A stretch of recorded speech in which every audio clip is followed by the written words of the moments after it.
Assalamualaikum warahmatullahi wabarakatuh. Merdeka. Baik, pada pertemuan siang hari ini, saya akan mengawali dengan cerita pengalaman pribadi saya.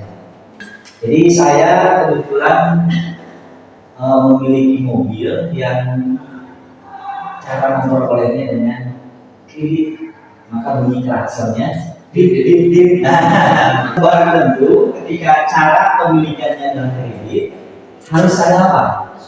Asuransi. Untuk apa asuransinya? Ya, untuk menjamin keamanan. Nah, saya mengambil asuransi itu 4 tahun. Satu polis 2 tahun, kemudian yang 2 tahun lagi adalah TLO, total loss only. Nah, selama 4 tahun ini kebetulan ya saya tidak pernah berklaim, sehingga begitu di akhir masa perjanjian saya tidak bisa mengambil manfaat dari asuransi itu. Karena memang saya kebetulan alhamdulillah tidak pernah kecelakaan, jadi selama 4 tahun itu sudah selamat.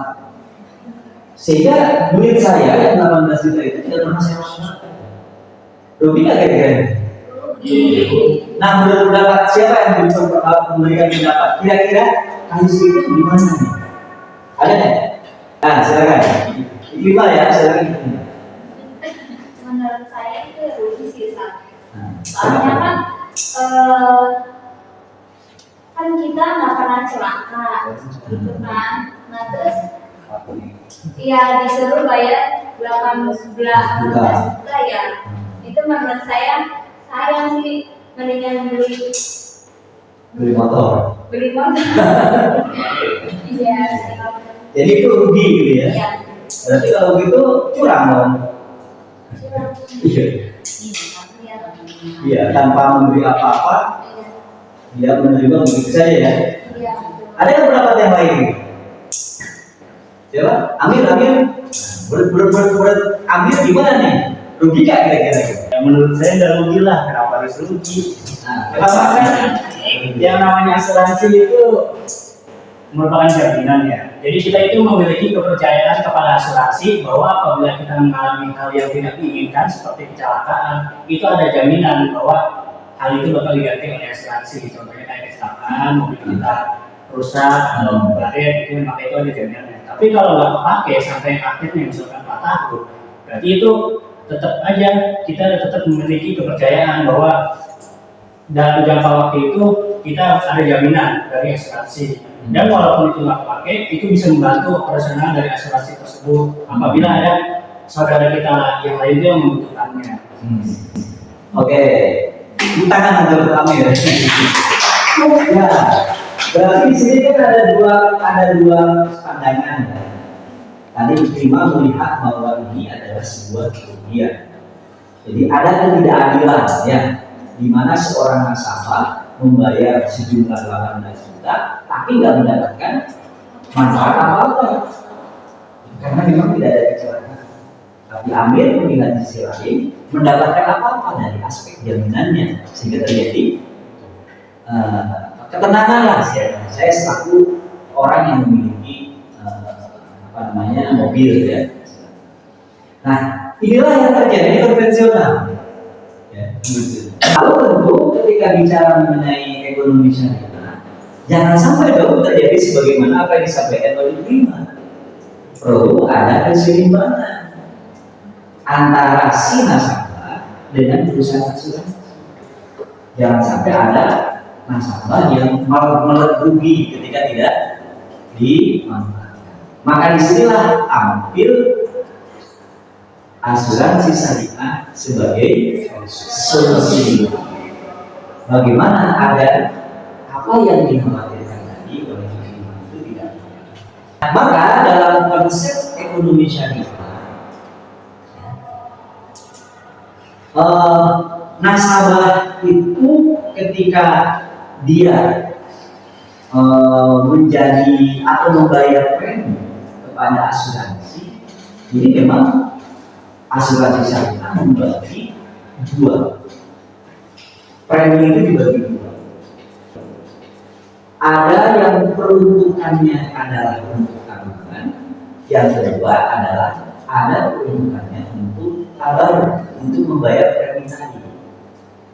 Contoh misalkan begini, ketika saya misalkan bergabung menjadi asuransi syariah, maka berdasarkan kesepakatan antara saya selaku nasabah dengan perusahaan asuransi syariah, disepakati berapa kira-kira porsi antara tabungan dengan tabar. Kalau tabungan itu berarti milik siapa? Milik saya ya, selaku nasabah. Kalau tabaru milik siapa? Nah, milik bersama. Sebenarnya milik si nasabah juga, tetapi nanti dikelola oleh perusahaan. Nah, nanti ketika dikumpulkan dengan nasabah dan nasabah yang lain, yang digunakan oleh perusahaan asuransi untuk membayar klaim, itu dari mana dananya? Dari dana yang memang sejak awal sudah diikhlaskan untuk saling sesuai dengan prinsip ekonomi syariah kan, ada prinsip apa? Nah, sehingga apa yang dibayarkan premi itu habis semuanya kan? Tidak, karena sebagian digunakan untuk tabungan. Tetapi dia memiliki hak untuk dijamin. Dari mana dijaminnya? Dan tabungan ini kemudian oleh perusahaan asuransi dikerjasamakan dengan apa? Dengan perusahaan-perusahaan, sehingga mendapatkan apa? Keuntungan investasi. Maka konsep yang digunakannya adalah konsep apa? Mudharabah kerjasama permodalan, sehingga nanti memungkinkan apa yang diberikan di dalam untuk tabar itu akan terganti oleh apa? Oleh keuntungan yang diperoleh dari tabungan. Dengan demikian, apa keuntungan yang bisa diperoleh atau apa kelebihan yang bisa diperoleh oleh nasabah ketika membayar asuransi syariah? Apa saya? Apa? Satu mendapatkan, kemudian yang kedua punya tabungan, sehingga sekalipun di akhir sampai akhir dia tidak klaim, rugi ya? Kenapa tidak rugi? Tetap punya, tapi dia juga. Inilah solusi dari ya. Nah, berarti kalau kita analisis dari dua pola transaksi, apa yang menjadi perbedaan antara asuransi syariah dan asuransi konvensional?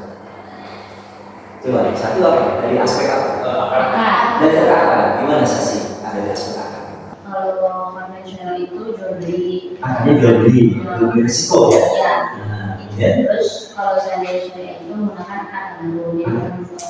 saling dorong. Oke, buat yang kedua dari aspek yang perlu aspek kedua yaitu pembagian keuntungan dan risiko. Pembagian keuntungan dan risiko. Kalau di konvensional, keuntungannya hanya apa namanya? milik siapa? Milik perusahaan. Perusahaan. Sedangkan kalau di asuransi syariah Itu dibagi hasil. membagi hasil. hasil. Ya. Risiko dan hasil itu Dibagi dua ya. Jadi perusahaan dapat risiko tapi sekaligus dapat hasil, demikian juga nasabah punya risiko tapi juga dapat hasil. Oke, kalau perbedaan ketiga yang dari belakang itu ada pemilik dana. pemilik dana. Siapa pemilik dananya kalau di konvensional? Pemilik dananya isi perusahaan. Nah, kalau di saya nasabah pemiliknya. Jadi tetap dana itu milik nasabah. Karena tadi konsepnya jual beli konvensional, dana itu milik siapa? Kemudian perbedaan yang berikutnya apa? Dari sini deh, silakan.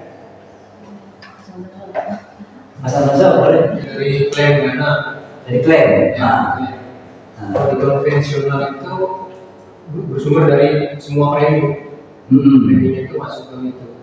Tapi kalau di syariah itu hanya dari dana tabaruk. Dana tabaruk saja. Berarti dana yang tabungan tidak digunakan untuk klaim. Nah, inilah para mahasiswa berkaitan dengan perbedaan antara asuransi syariah dan asuransi ekonomi. Kalau begitu menguntungkan mana? Inilah implementasi dari prinsip syariah bahwa ketika dijalankan secara benar di dalam asuransi syariah, maka terjadilah yang namanya win-win solution. Ya kan? Beda dengan tadi kasus tadi yang saya alami, tidak klaim berarti saya rugi. Yang rugi siapa? Di pihak lain kalau ada yang sampai hilang, yang rugi siapa? Perusahaan itu harus. Tetapi dengan konsep syariah, dua-duanya sama tentu, baik nasabah maupun perusahaan. Termasuk ketika ada klaim semua itu. Nah demikian para mahasiswa sekalian berkaitan dengan asuransi syariah, mudah-mudahan kita semua ikut menjadi pihak-pihak yang memberikan edukasi secara benar kepada masyarakat, sehingga masyarakat memilih asuransi itu adalah asuransi yang sesuai dengan itu. Baik, kita sempurnakan dengan Oke, terima kasih. Alhamdulillah. Assalamualaikum warahmatullahi wabarakatuh.